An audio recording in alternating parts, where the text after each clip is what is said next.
ஜோதிட வணக்கம். இந்த வரும் மகா சிவராத்திரிக்கு 12 ராசிக்காரர்களுக்கும் இருக்கக்கூடிய தோஷங்களை நீக்க ஒரு சிறந்த எளிமையான பரிகாரம் இந்த பதிவில் நம்ம பார்க்க போகிறோம். ஸோ இந்த 12 ராசிக்காரர்களுக்கும் ஜாதக ரீதியாக ஏதாவது ஒரு பிரச்சனை இருக்கலாம். 7.5 சனி, ராகுகேது பயிற்சியினால் பிரச்சனை, சுய ஜாதகத்தில் தசாபுத்திகள் சரியில்லாமல் இருக்கலாம்.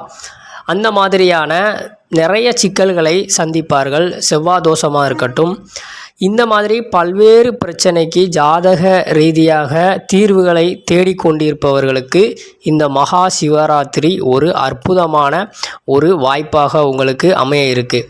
ஸோ அதுக்கு அந்த பரிகாரத்துக்கு நீங்கள் செலவே இல்லாமல் செய்ய வேண்டிய சில செயல்கள் மட்டும் நீங்கள் பண்ணினா போதும். இது ஜோதிட ரீதியாக மட்டும் இல்லாமல் சயின்டிஃபிக் ரீதியாகவும் இது உண்மையாக இருக்கிறது. இதனால் பல நமக்கு கலாச்சாரம் வழியாக சில வழிபாடுகள் வழியாகவே நிறைய நமக்கு இருக்கிறது. ஆனால் நம்ம அதை தெரிந்து சரியாக பின்பற்றாமல் இருப்பதால் நமக்கு அதன் பலன்கள் கிடைக்காமல் இன்னும் அந்த துன்பத்திற்குள்ளேயே ஆளாகி கொண்டிருக்கிறோம். சரி, இந்த சிவராத்திரிக்கு நாம் என்ன செய்தால் இந்த தோஷங்களிலிருந்து விடுபடலாம், இந்த தீய கர்மாவிலிருந்து விடுபடலாம், நல்ல கர்மாவை பதிய வைக்கலாம் அப்படின்னு நம்ம பார்ப்போம். அதாவது இந்த சிவராத்திரிக்கு சயின்டிஃபிக்காக என்ன சொல்கிறாங்க அப்படின்னா, பூமி சூரியனோட நீள்வட்ட பாதையில் சுற்றிக்கிட்டு இருக்கும்போது அது பெரிய நீள்வட்ட பாதை, சிறிய நீள்வட்ட பாதைன்னு 2 பாதை உண்டு. இந்த பெரிய நீள்வட்ட பாதையிலிருந்து சிறிய நீள்வட்ட பாதைக்கு இந்த பூமி நகரும். அப்படி நகரும்போது அதிலிருந்து ஒரு ஈதர் அப்படிங்கிற ஒரு ஆற்றல் பூமியை நோக்கி வரும். அது ஒவ்வொரு சிவராத்திற்கும் வலிமையாக இருக்கும். அதில் மகா சிவராத்திரி அன்று ஸ்ப்ரிங் வடிவில் ரொம்ப அதிர்வாக பூமியை அடையும்.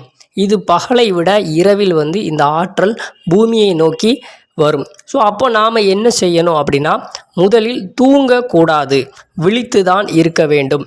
முடிந்தவரை முதுகெலும்பு மனிதனுக்கு அந்த நேரத்தில் நேராக இருக்க வேண்டும். அப்போது நார்மலாக நம்ம சப்பனக்கால் போட்டோ இல்லைனா பத்மாசனம் அந்த மாதிரி யோக நிலையிலோ, இல்லை முடியாதவர்கள் சேரில் உட்கார்ந்தோ முதுகை நேராக வைத்து இந்த இரவில் முடிந்தவரை நீங்கள் இருந்து முயற்சிக்க வேண்டும். இல்லை எனக்கு தியானம் போன்ற யோக பயிற்சிகள் தெரியும் அப்படிங்கிறவங்க அந்த பயிற்சியை நீங்கள் செஞ்சீங்க அப்படின்னா உங்களுக்கு அளவுக்கு அதிகமான ஆற்றல் அன்றைக்கு அடையும். அன்னைக்கு உங்களுடைய தீய வினைகள் அகன்று நல்ல வினைகள் உருவாகும். இந்த சிவராத்திரி அன்னைக்கு நீங்கள் விழித்து இருக்கணும் அப்படின்னா கோவில்களை பல சடங்குகள் சம்பிரதாயங்கள் மூலமாக நமக்கு வைத்திருக்கிறார்கள்.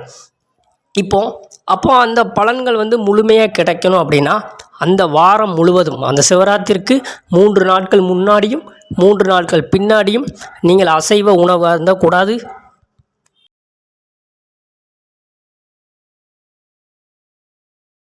மது அருந்தக்கூடாது. அந்த மாதிரியான ஒழுக்க நெறிகளை கடைபிடிக்க வேண்டும். உடம்பை தூய்மையாக வைத்திருக்க வேண்டும். உடலில் கழிவுகள் அதிகமாக இருந்தாலும் இந்த பலன்கள் நமக்கு கிடைக்காது. அதனால்